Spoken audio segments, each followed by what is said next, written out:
विश्वनाथ ओगरदानी त्रिकालदर्शी कैलाशी अविनाशी भगवान शिव, जिनकी पुनीत पावन पवित्र शिव महापुराण की कथा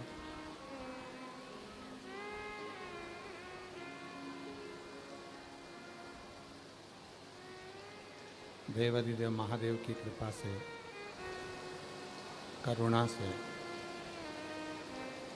उनकी उदारता से यहाँ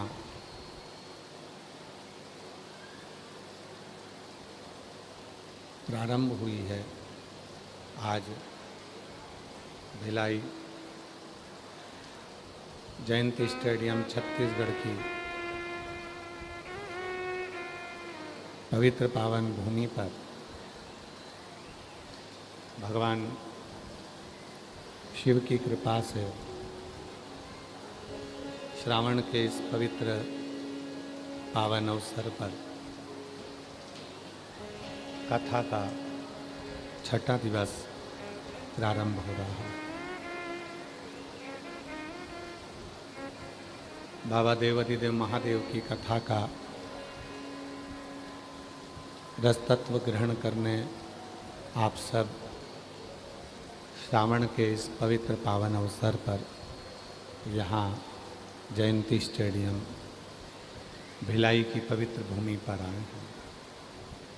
लाखों शिव भक्तों का सैलाब ये जयंती स्टेडियम की पवित्र धरा पर है। आयोजक बोलबम सेवा समिति जो कई वर्षों से लगातार ये पवित्र पावन शिव पुराण की कथा श्रावण महीने में कराती है।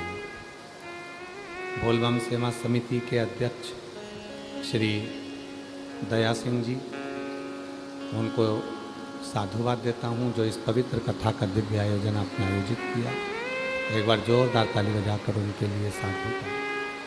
बाबा देवाधिदेव महादेव की कृपा है, दया सिंह जी, जो 7 दिन सावन के महीने में जो कथा चली और उसमें जो जलवृष्टि हुई, उस जलवृष्टि ने पूरे छत्तीसगढ़ को हरा भरा कर दिया। साधु का प्रणाम। कथा के मुख्य यजमान श्रीमान सिंह जी, श्रीमती टीना सिंह जी, श्री रमेश सिंह जी, श्री लाखन सिंह जी, निर्मला सिंह जी, सीता सिंह जी, निर्मल सिंह जी, जितेंद्र सिंह जी, विश्वनाथ सिंह जी। एक बार सभी यजमान परिवार के लिए जोरदार ताली बजाकर साधुता, जिन्होंने इस पवित्र कथा का यजमान प्राप्त किया।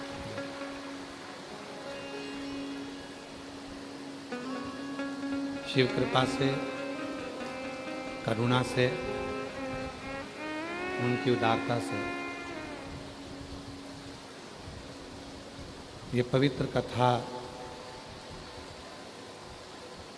7 दिवसीय जो चल रही है, वो एक केवल शिव भक्तों के आनंदमय भाव से यहाँ चल रही है। हमारे बीच में परम पूज्य संत शिरोमणि 1008 श्री राजीव लोचन महाराज जी पधारे हैं। एक बार जोरदार ताली बजाकर उनके लिए भी साधु का, जो इस पवित्र पावन शिव महापुराण की कथा की दिव्यता में पधारे। और तेरी कृपा बिना न हिले एक भी लेते हैं श्वास तेरी कृपा से तनो तनो।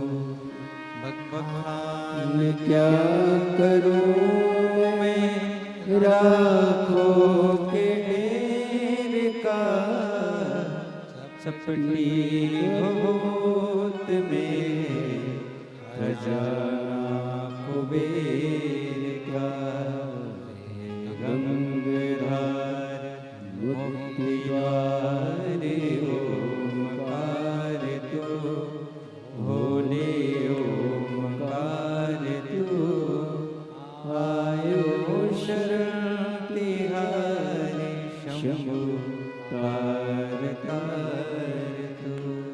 ये शिव की उदारता है, भगवान शंकर की कृपा है, जो ये पवित्र कथा श्रावण के पवित्र अवसर पर छत्तीसगढ़ की पवित्र भूमि पर है।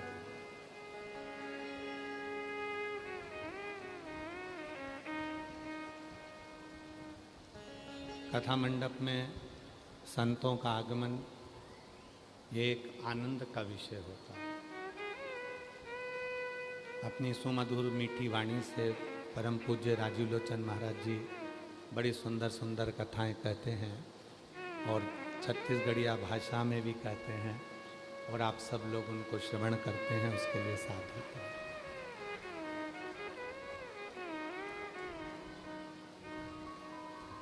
शिव कथा कहती है, भगवान शंकर का पवित्र चरित्र कहता।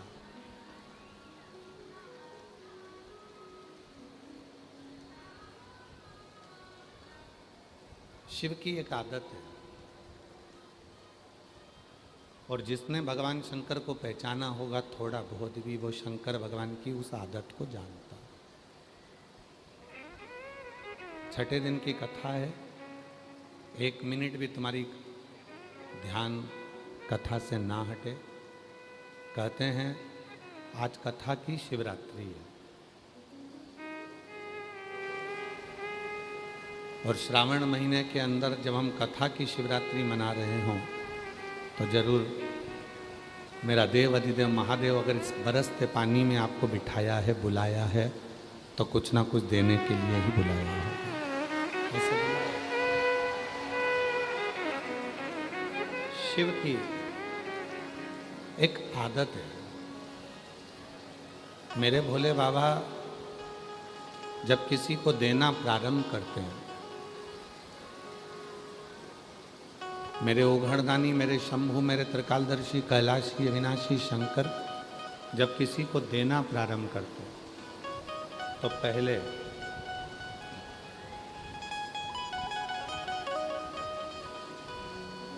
उसके जितने ईर्ष्यालु हैं, जितने ईर्ष्या, जितना उसका बुरा सोचने वाले हैं, समझने वाले हैं, उनको दूर हटा देते हैं। मेरी जीजियों, 2 शब्द हैं। एक शब्द है प्रेम, दूसरा शब्द है भ्रम। 2 शब्द हैं, एक प्रेम रूपी शब्द है, दूसरा भ्रम रूपी शब्द। प्रेम का काम है जोड़ना और भ्रम का काम है दूर हटाना।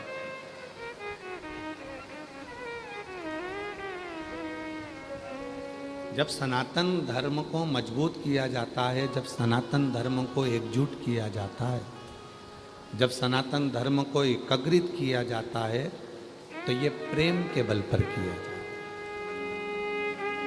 प्रेम से किया जाता है। सनातन कभी अशांति देकर या विद्रोह देकर एकजुटता नहीं लाता। सनातन प्रेम के भरोसे पर ही एकजुटता लाता। पर जब सनातन धर्म एक होता है प्रेम के बल पर, फिर उसमें धीरे धीरे लोग भ्रम उत्पन्न करना प्रारंभ करते हैं, उस भ्रम से उनको दूर करना प्रारंभ करते हैं।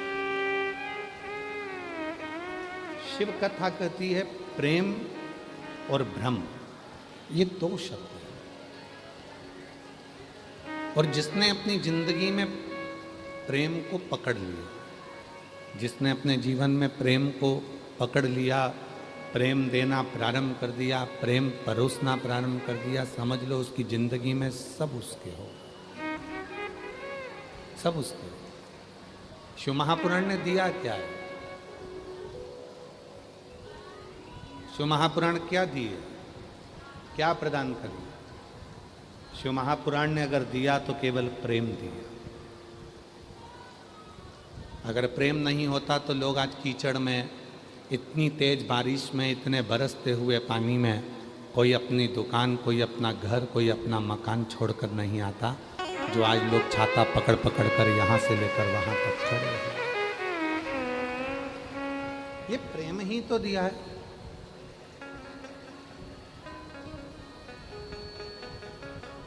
प्रेम ही तो दिया। कल हमारे शैलेंद्र भाई बोल रहे थे ना कि ज्योत से ज्योत जगाते चलो, ज्योत से ज्योत जलाते चलो,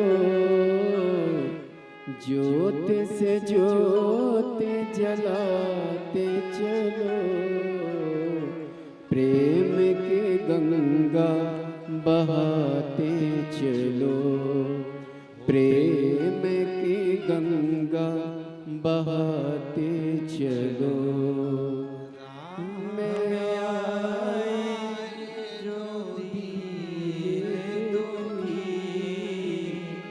राम आए जो दीन दुखी, सबको गले से लगाते चलो, प्रेम की गंगा बहाते चलो। ये प्रेम जोड़ने का काम करता है और भ्रम तोड़ने का काम करता है। जिसने शिव जी को जान लिया तो समझ लो उसने शिव से प्रेम कर लिया, और जिसने शिव से प्रेम कर लिया समझ लो वो शिव से जुड़ गया, और जिसकी बुद्धि में भ्रम आया वो शिव से जुड़ गया। जहां बुद्धि में भ्रम आया वो गया। आज दुनिया के लोग किस भ्रम में जी रहे हैं? कई लोग कहते हैं ईश्वर नहीं है, कोई कहता है राम केवल कथा है, कोई कहता है कृष्ण केवल दर्शन है, कोई कहता है शिव केवल जल चढ़ाओ, दूध चढ़ाओ। दुनिया के लोगों ने केवल यहीं तक पकड़ कर रखा। जो दुनिया के लोग कहते हैं कि ईश्वर नहीं है, ईश्वर को हम मानते नहीं हैं, उनको एक बार इस व्यासपीठ पे जो पत्र भेजे जाते हैं वो पत्र में एड्रेस भी लिखा रहता है और मोबाइल नंबर भी लिखा रहता है। इन सारे पत्रों को ले जाके उसके घर पर डाल देना चाहिए और कहना चाहिए इन सबको फ़ोन लगा कर पूछ कि मेरे देव अधिदेव महादेव छप्पर फाड़ कर देते हैं कि नहीं देते।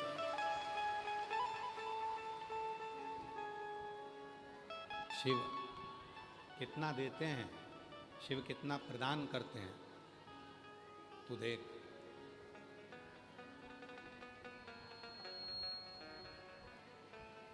और केवल एक विश्वास के बल पर, केवल एक भरोसे के बल पर, और जब तक विश्वास दृढ़ नहीं होता तब तक परमात्मा करीब नहीं होता। तो किससे जोड़ा?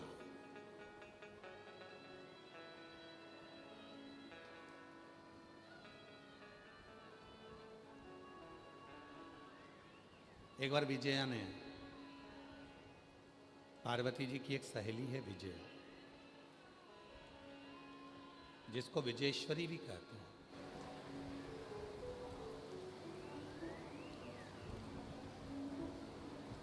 आपके छत्तीसगढ़ में बमलेश्वरी माता विराजमान है, माँ जगतजननी विराजमान, माँ बमलेश्वरी। कभी आपने बमलेश्वरी माता का दर्शन करते हुए कभी संत साधु से, सन्यासी से, तपस्वी से, साधक से, उपासक से जाकर पूछा कि माँ जो हमारे छत्तीसगढ़ में विराजमान है उसका नाम बमलेश्वरी कैसे पड़ गया? कैसे पड़ गया? सारे शक्ति पीठों में देव स्थानों में छत्तीसगढ़ की जो बमलेश्वरी माता है वो कोई साधारण माता नहीं है, जो छत्तीसगढ़ की इस पवित्र भूमि पर दुनिया के लोगों का वैभव देने के लिए बैठी है। वो साधारण है।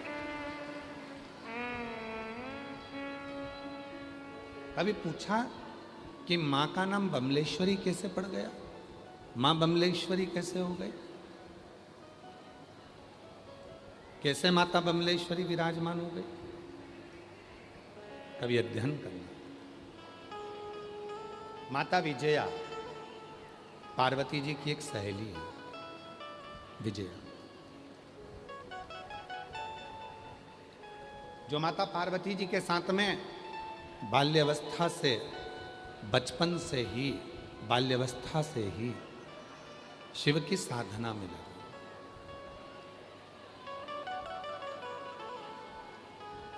शिव के साथ भगवान देवादिदेव महादेव ने, भगवान शंकर ने, भगवान ओघड़दानी ने जब माता पार्वती जी को अपनी अर्धांगिनी बनाया, क्यों? विजया जैसा जैसा कहती थी मां अम्बा जगदम्बा पार्वती मैया वैसा वैसा कर, वैसा वैसा मां कर।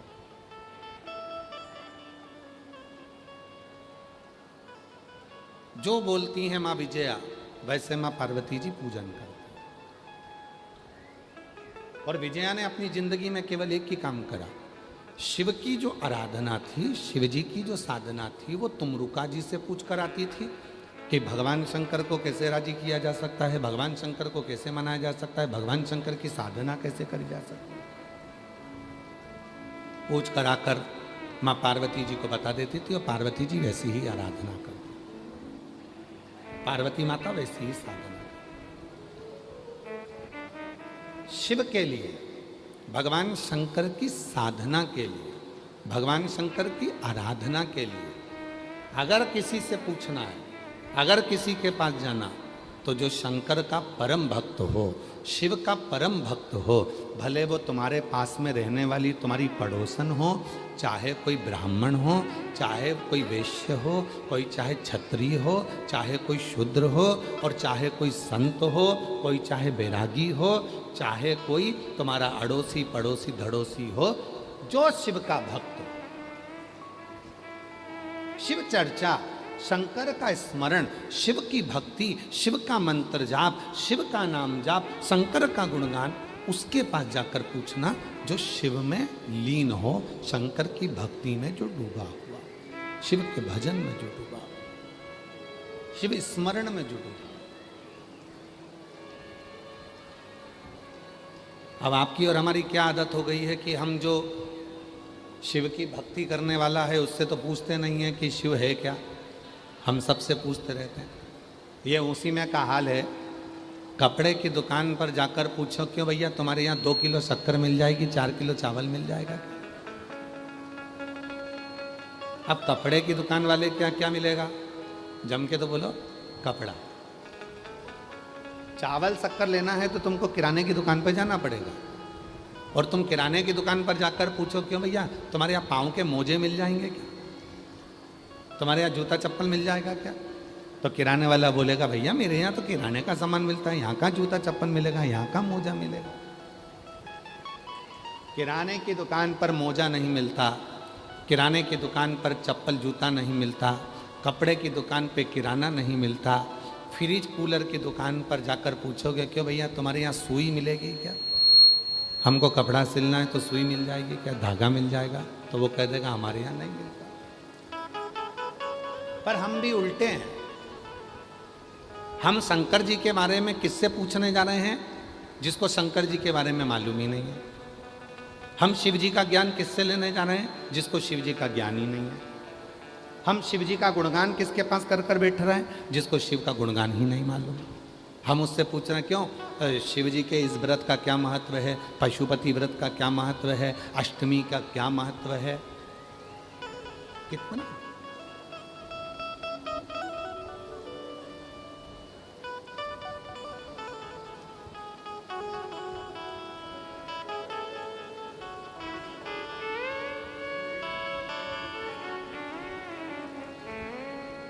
शिव का कितना महत्व है हम उससे नहीं पूछे। हम कपड़े की दुकान पर चावल लेने जा रहे हैं और चावल की दुकान पर मोजे खरीदने जा रहे हैं, तो हमको वो प्राप्त नहीं होगा।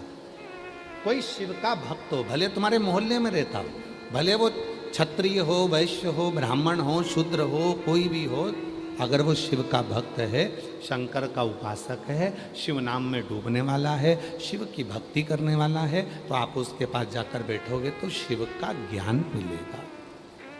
और कोई ऐसा है जो शिव को जानता ही नहीं है और तुम उसके पास चले गए और जाकर कहा बाबा जी हमको बता दो शिव के बारे में, तो बाबा जी तो फिर उल्टा सीधा ज्ञान देंगे।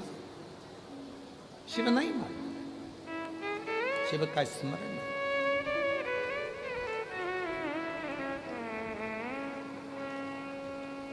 जो भक्ति में डूबा है, चलो अच्छा जाने दो,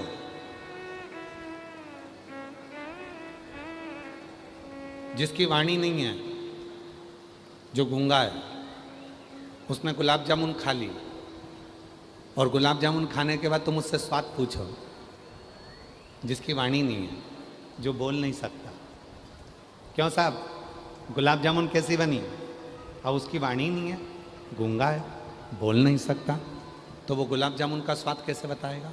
बस इतना कहेगा अच्छी है, बोल तो सकता नहीं है,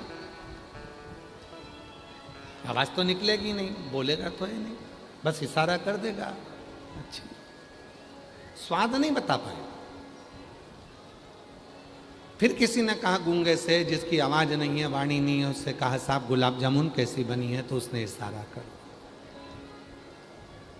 पर कोई पास में खड़ा होगा और उसने गुलाब जामुन खाई होगी और वो बोल सकता है, तो वो कह देगा गुलाब जामुन में इलायची का स्वाद आ रहा था, मावे की गुलाब जामुन इतनी सॉफ्ट बनी थी, चाशनी में मज़ा आ गया, गुलाब जामुन खाने में आनंद आ गया, गुलाब जामुन इतनी जोरदार थी, पूरी चाशनी में तरबतर थी, एकदम बढ़िया थी।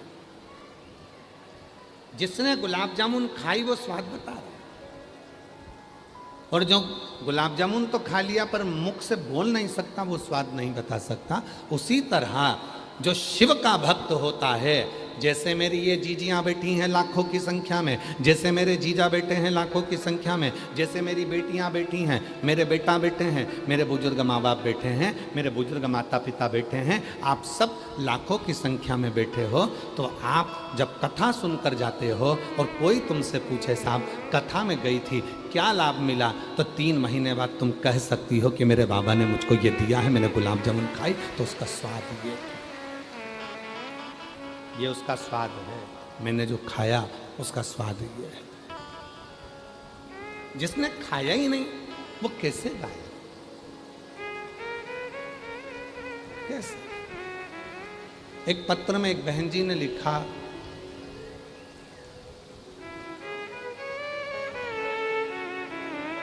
एक पत्र में लिखा है, अच्छा है,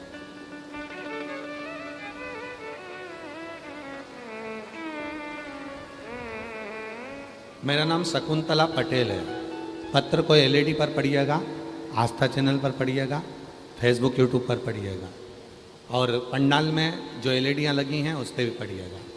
मेरा नाम शकुंतला पटेल है, मेरे पति का नाम जगदीश पटेल है, मेरा गांव सालर, जिला सारगढ़, बिलाईगढ़ है, मेरा मोबाइल नंबर ये है, कहीं बैठी हों हाथ हिला सकती हैं, और अगर आई हों तो बेलपत्र लेने के लिए आ सकते हैं। मेरा नाम शकुंतला पटेल है, मेरे पति का नाम जगदीश पटेल है, मेरा गांव सालर, जिला सारगढ़, बिलाईगढ़ है, मेरा मोबाइल नंबर ये है।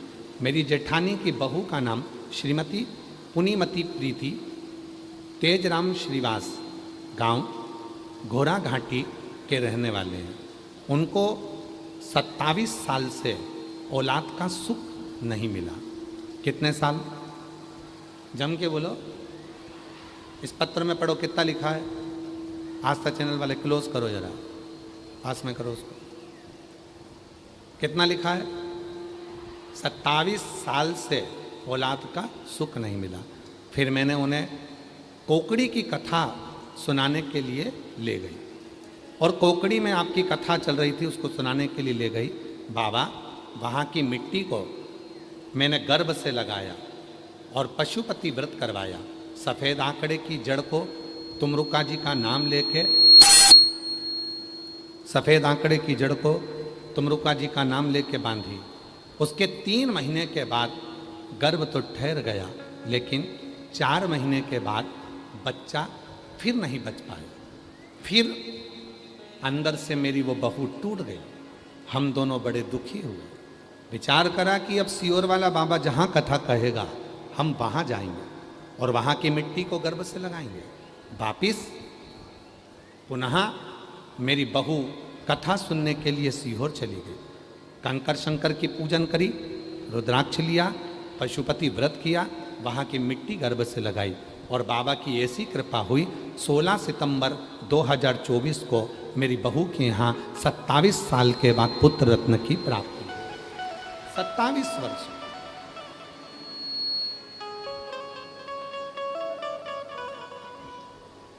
अब 27 साल में ये मेरी जितनी जीजियां बैठी हैं,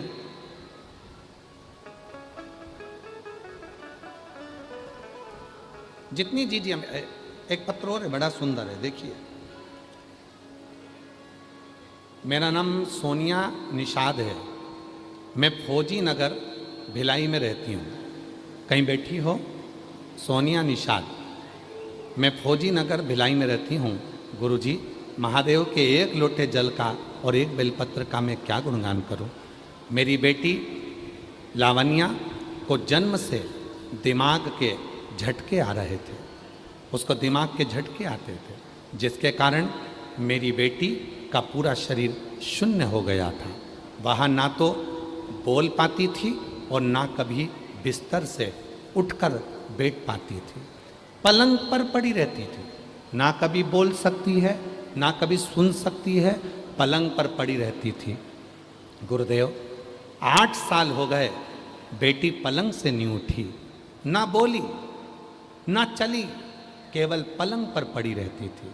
गुरुजी, ऐसा कोई डॉक्टर नहीं जिनको हमने ना दिखाया, सब दूर इलाज करवाया। आखिरी में डॉक्टर ने भी कह दिया कि इसको दिमाग के झटके आते रहेंगे और ये कभी चल नहीं पाएगी, ना बोल पाएगी। गुरुजी, 2020 में पहली बार 2020 में आपकी कथा पहली बार सुनी। 1 लोटा जल बेलपत्र वाली और गुरुजी मंदिर जाती, 1 लोटा जल चढ़ाती। डॉक्टर तो बोल दिया ये ना कभी बोलेगी, ना कभी चलेगी। 8 साल की बेटी हो गई। मन उसको देखकर दुखता था। जल लाती मंदिर से, उसको पिलाती, बेलपत्र पीसकर उसके शरीर में लगाती। गया गुरुजी, बाबा की ऐसी कृपा हुई, 2 साल तक जो बेटी इतने सालों से बोल नहीं सकी, बैठ नहीं सकी, उठ नहीं सकी, आज बाबा की ऐसी कृपा हो गई। गुरुदेव, 8 साल के बाद मेरी बेटी आज चली भी है, बोली भी है और भगवान की कृपा से उसको दिमाग के जो झटके आते थे वो भी बंद हो गए। ये शिव की उदारता। कहीं बैठी हो,